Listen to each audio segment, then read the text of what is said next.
monsieur le ministre est-ce que gis nga ñi nga jàkkaar lool tey jii boo xoolee nga gis Pastef Ousmane Sonko koo xamante ni mën nañ ne moo jiite opposition bi tey nga gis ki nga xamante ni moo di PDS Karim Wade gis ki nga xamante ni moom moo di taxaw luñ ci mën wax itam am nañ benn base boo xamante ni bu leen booloo war nañ leen mën a tiital fan ngay bàyyi l'Alliance pour la République bàyyi l'AFP bàyyi le Parti socialiste bàyyi le président Idrissa Seck bi nga xamante ne moom moo classé wu 2e ci élection présidentielle ci ki nga tudd nii 3e la classé wu 3e kooku ñëw 2e bi ñëw ànd ak premier bi nga xamante ne 58% la amoon léegi yow coalition bu toll noonu di coalition mouvance présidentielle la coalition Benno Bokk Yaakaar nan la war a mën a tiite une coalition boo xamante ne déjà ñetti tour rek nga ci tudd ñetti tour yooyu déjà ñeneen ñi nga xamante ne ñoom ñoo ko war a composé ñoo ngi tojante bopp. pur tamit dak ci la maanaam ñoom ñi nga xamante ne ñoo fa nekk ñetti tour rek nga ci lim. ñi ci des ci opposition bi yëpp ñoom ñoo ngay tojante bopp ci duñu ànd ak dinañ ànd ak d'accord nañ lii ak d'accord ñu lii nga bàyyi la grande mouvance présidentielle. la grande coalition Benno Bokk Yaakaar nga xamante ne depuis 2012 toutes les élections yi nga xamante ne am na ci Sénégal moom moo ko gagné. Wade waxoon na ko fi de monsieur le ministre. mais waxoon nañ fi aussi 2019 que ñun ñoo koy gagné. 2019 élection présidentielle yi. waxoon nañ aussi ci élection législative yi ñun ñoo koy gagné. waxoon nañ ci élection ba ci élection bi mujj. muy présidentielle ñoom seen candidat yooyu ñu doon def bi ñuy dem ci jongante bi lañ doon wax ñun jeexal nañ ci ñoom ñooy gagné. Le peuple sénégalais est très souverain est très libre et mature gis nga le peuple sénégalais day bàyyi nit ñi ñuy caaxaan di wax ku ci nekk di wax lu la neex waaye waxtu bi bu jotee wallaay ak ñoo mën a choisir waxtu bi bu jotee choix rek lañ mën mbalem coow li nag ci mbedd mi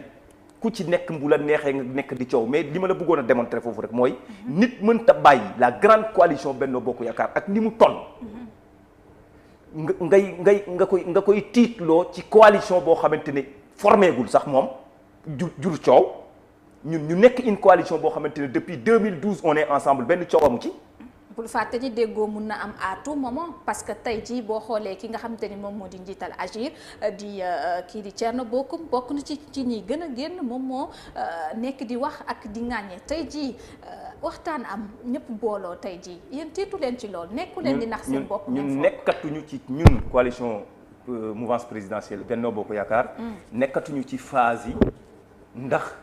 juboo mën naa am ñun depuis 2012 ba léegi ñoo ànd. depuis 2012 ba léegi day gën a yokk rek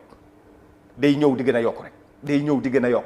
mais ñoom depuis 2012 ba léegi ils se cherchent à être ensemble c'est pas possible puisqu'en réalité li leen soxal du soxla yi Sénégalais yi li leen soxal mooy seen nekk ni bopp te nag yàggatul élection locale yaa ngi fi gis nga ko fu coow rek la ñuy indi certificat de résidence am na fëleeg lee am na fëleeg coow rek.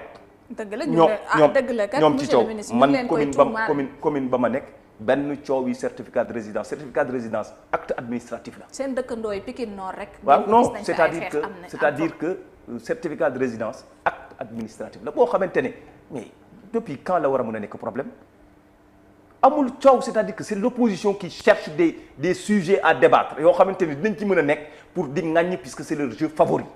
favori mooy ŋaññ xaste jaxase population bi ak ñi nga xamante ne ñoom lañ confier seen réew loolu mooy seen jeu favori mais jamais discuter sur des grandes questions avec des propositions concrètes pour amener l'État aujourd'hui à réorienter ses politiques pour l'amélioration des conditions de vie de ces populations-là. C'est malheureux quand on a une démocratie aussi grande que le Sénégal qu'on ait une opposition de détail.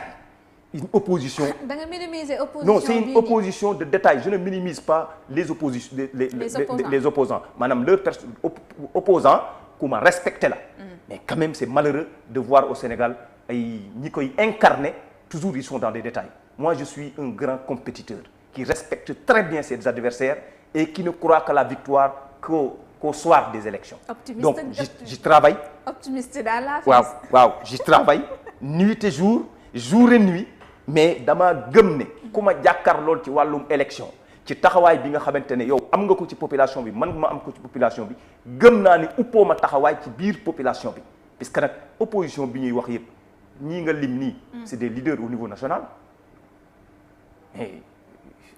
mais attends demal nga wëri dans les localités leaders yi nga xamante ne ñoom ñoo leen fa nekkal boo doon lim doo ci lim ñett. c'est-à-dire que loolu moo dul parti politique dafa war a am une structuration bu leer avec des fortes personnalités yoo xamante ne tey ñoom ñooy incarné te ñooñu politique taxu leen a dugg ci politique maanaam dañoo nekkoon ci soxla yi askan bi bien avant ñuy engagé wu ci wàllum politique mais en général liñ ci gis mooy ay nit ñoo xamante ne dañuy xëy tey rek tàmbali politique tey soog a commencé seen engagement ci population bi yooyu maanaam mooy ces politiciens de détail. kan ngay wax ñoom ñëpp parce que bu ñuy wax tamit détail daanaka yaakaaruma tey ki jiite opposition bi ngay wax bu ñu waxee Khalifa Sall jiite opposition c'est-à-dire ça c'est vous qui l'avez décrété d'ailleurs c'est vous qui avez décrété ñoom nag déggoo nañ ci monsieur le ministre tey c'est vous qui avez décrété c'est pas nous ñoom déggoo nañ ci comme moom waa opposition bi du ñu déterminer ki nga xamante ne mooy jiite opposition maanaam ci ay élection ci li nga xamante ne moom lay déterminer moom mooy déterminer foog nga ne le parti démocratique sénégalais mën naa nekk ci ginnaaw Pastef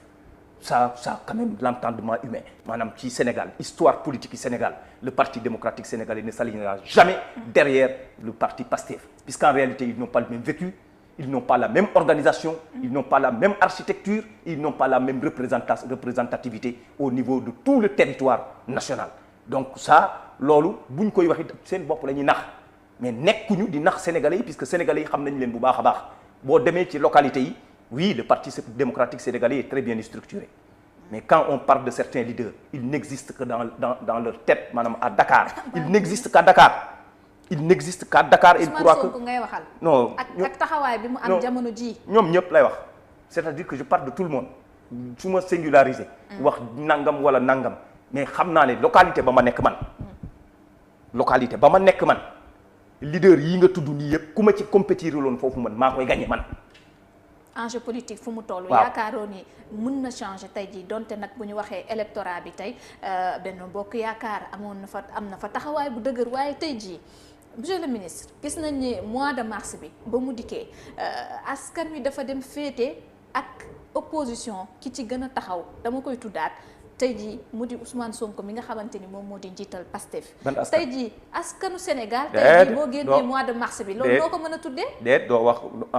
les émeutes nga wax mois de mars bi ak ba mu weesoo ba naga ni si les boo fekkee ne les émeutes ngay wax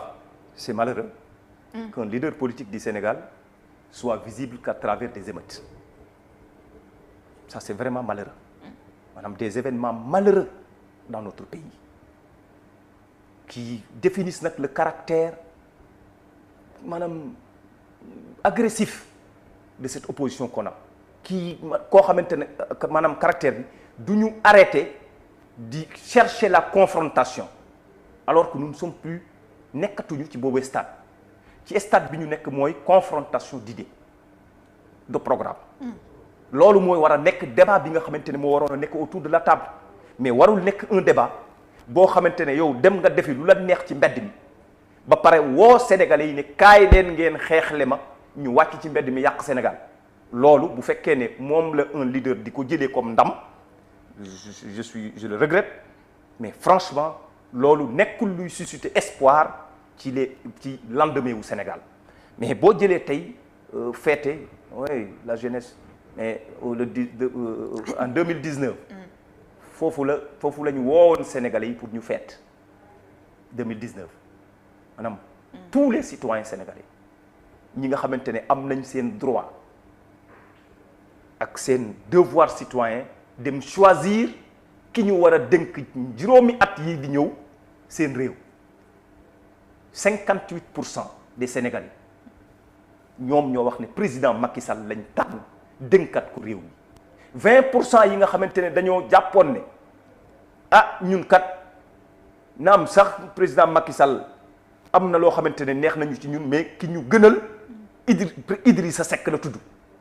ñu yëkkatiwaat 20% jox ko Idrissa Seck 20% yooyu da koo yëkkati fekk si le président de la République Macky Sall ñu àndandoo ak 58% ya mu amoon ak ñeneen ñi nga xamante ne ñëw nañ loolu mooy un jeu démocratique leneen loo xamante ne yaa ngi koy wax di jël sa bopp def ko porte-parole da ngay adjugé wu titre boo xamante ne moomoo ko joxuñu la ko population bu Sénégal. président Macky Sall ak mouvance présidentielle yi maanaam Benno Bokk Yaakaar lañ tànn dénk ko réew mi ci juróomi at yi nga xamante ne ñoo ngi ñëw ay incident nag mën naa am ci parcours incident yooyu nag léeg-léeg mën naa nekk loo xamante ne lu ñu rafetlu la mais mën naa nekk nag loo xamante ne lu doy waar la événement yu mars yi wax dëgg yàlla dañoo waroon a d'une manière collective ci réew mi yépp ñu essayer koo effacer ci mémoire Sénégal. jàngat la war a doon actuellement parce que c'est la jeunesse qui s'est révoltée ñëw taxaw ne dañu doyal. lu ëpp sax ci ñoom doyal nañu lañ doon wax quand même loo ci gis ba leen président Macky Sall waxee ne dégg naa leen comprendre naa leen ba mu ca paree ba léegi loo ci gis. jéem nañ lu ne. xale yaa ngi ci biti. non inondation ça n'a rien à voir. mais nag waa ci biti inondation loolu inondation lu mësta am si loolu am na fi am pagay. génn ay xale di sànnanteeg ay xeer si non bu ñu am mémoire courte. mais li ma la bëggoon a wax rek mooy bi leen président comprendre ba réajuster son programme d'action prioritaire ba pare accélérer ko relancer ba pare accélérer ko jël un programme extrêmement important mu jagleel ko li nga xamante ne mooy xëyum ndaw ñi depuis boobu ba léegi opposition baa ngi nii nañ dem woote nañ ay yoon sax d'ailleurs après loolu. ba ñuy voté assemblée nationale xanaa boobu ngay wax. code de procédure pénale bi code pénal bi. am na fi daal événement yu bari yoo xamante ne. boobu nag bu dee boobu ngay wax opposition yi joxe nañ lan moo tax raison yi tax askan wi génn parce que yéen a patamee procès boobu. loi yooyu xam nga du ñun ñooy askan wi mënuñu teel a génn. du ñun ka yore cëggal guy du ñun ñooy jiiñ du ñun ñooy jiiñ population bi ne. bu Sénégal ne ñu tayal la mosoo dégg benn membre bu mouvance présidentielle. jiiñ sénégalais yi ne ay lâche lañ. ku def loolu. biir opposition ba. kan moo ko def biir opposition ba ñu wootee kenn faalewu leen. journaliste nga yow itam. kan moo wax loolu. non journaliste nga yow itam. maa ngi yow a jàkkaarloo tey mais tey journaliste nga yow itam. mais tey ci ñoom lañ dégg. ñu woote sénégalais yi ne leen ñëwuñu. ñu traité leen de lâche. ne sénégalais yi jaruñu xeexal. ne sénégalais yi nekkuñu ñoo xamante ne jar nañ leen xeexal puisque seen intérêt yi bopp tax ñuy woote ci mbedd mi population bi comprendre ko ne leen ñëwatuñu fenn du ñu ñëw nga traité ñooñu ne comme ñëwuñu ñoom maanaam ay nit la yoo xamante ne jaruñoo xeexal loolu ci opposition bi rek lañ ko mës a dégg. 23 juin ñu woote fii fees dell. le 23 juin. le 23 juin non le 23 juin ça c'est une date. déedéet une date boo xamante ne ça appartient au peuple sénégalais. monsieur le ministre waaw mais en somme quand même mais en somme dans son esprit c'est une date qui n'appartient pas à une coalition ou un parti politique c'est une date qui appartient au Sénégal et aux Sénégalais aux citoyens sénégalais donc citoyen sénégalais bi mooy choisir kan la ciy àndal pour fêter kan la ciy àndal pour commémorer ko kan la ciy àndal pour fàttaliku la nga xamante ne amoon na démb te nekkoon taxawaay boo xamante ne askan bee jógoon taxaw ci taxawaay bu am solo kon loolu ñu ci amalgame boobu ñu ciy créé ñii organiser nañ ko fii ñii organiser ko fii amalgame boobu amul. puisque la date bu doon loolu la kon ñi nekkoon HLM Grand Yoff Guèye wuyu ji woon opposition bi M2D entre autres mënoon nañoo dem fee rek obélisque itam daal di wuyu ji. maanaam bu dee ñu ko waxee noonu ba ñuy ñi nga xamante ne ñoom nga gisoon de l'autre côté. wax dëgg yàlla am na ci ñoo xamante ne nag boo doon lim 23 juin bokkuñ ci woon de. limal ma. boo doon xool te ñoom lañ defoon sax devant de ñoom lañ mettroon en avant. pourtant bi ñuy xeex 23 juin boobu ñoo ngi séddoo suufi Sénégal. limal. boobu ñoom ñoo ngi ci biir système bi nga xamante ne moom moo fi nekkoon di liggéey li nga xamante ne moom la ñuy combattre nii nekkoon ci bu baax nag bu baax bokkoon ci biir système boobu bu baax kenn mosu leen gis ci 23 juin pourtant tey ils se sont adjugés pour dire 23 juin ñoom ñoo ko moom ba di ko commémorer cela veut dire que l'histoire n'appartient à personne l'histoire appartient à tout le monde. léegi tey jii l'histoire n'appartient à tout le monde loolu yëpp c'est bien beau mais tey jii li ma la bëgg a wax moo di boo xoolee ci ñi nar a voté ji tey primo votant yi ñoom ñoo ci ëpp te mënoo wax yaakaar naa ba tegg ci ne tey jii war ngeen a mën a tiit ci seen bopp tey coalition Benno Bokk Yaakaar su dee tey xale yooyu ñoo nar a tey voté ji te ñii tey la ñu jox bopp loolu nga xam ne ni mel ni da nga nekk fan nga teg ne primo votant yi ñoom lañ teg bopp. ñoom lañ teg bopp parce que événement yi mujj yi nii yëpp. wane na ko des événements ça c'est des événements yoo xamante ne tey les facteurs yi combinés wu pour événement. loolu war a mën a nattee c'est-à-dire non duñ nattee loolu politique. loolu ay facteurs yu baree bari lañ combiné mu jur cocktail molotov boobu nga xamante ne amoon na biir réew bi mu jur lu mel noonu waaye loolu tey bu ñu ko bëggoon a defaat tey dootul mel comme na meloon puisque nag loolu dafa am loo xamante ne biñ ci jógee dafa am lu bari luñ ci jàngat te dafa am loo xamante ne aussi loolu bi mu amee mu am ci yu baree bari yoo xamante ne ñun ci suñu côté maanaam dañ jàppoon ne yëfi justice la nañ ko bàyyeeg justice buñ ko politique ay ñi concerné nag di politique di ñu jiiñ lu nekk ñu jot ay mot d'ordre ñun nañ toog buñ ci suñu yoon bu mu ci nekk loolu moo ko empiré mais tey buñ ko bëggoon a defaat tey. est-ce que du woon ragal kay. déedéet xam nga nag. ku xam Pape Gorgui Ndong tamit ak xam ko ak i sorteem ragalul dara de. waaye jamono jooju mu ne pat. waaw puisque dama am discipline nag. de parti am une ligne de conduite boo xamante ne dama bokk ci mouvance mu am ligne ma war a respecter ligne boobu nga xamante ne moom la ñuy tracé ci biir discipline bi nga xamante ne moom lañ nekk suñu biir di ko doxal waaye ñëpp war nañ xam ni jàkkaarloog ay nit ci jàmmarloo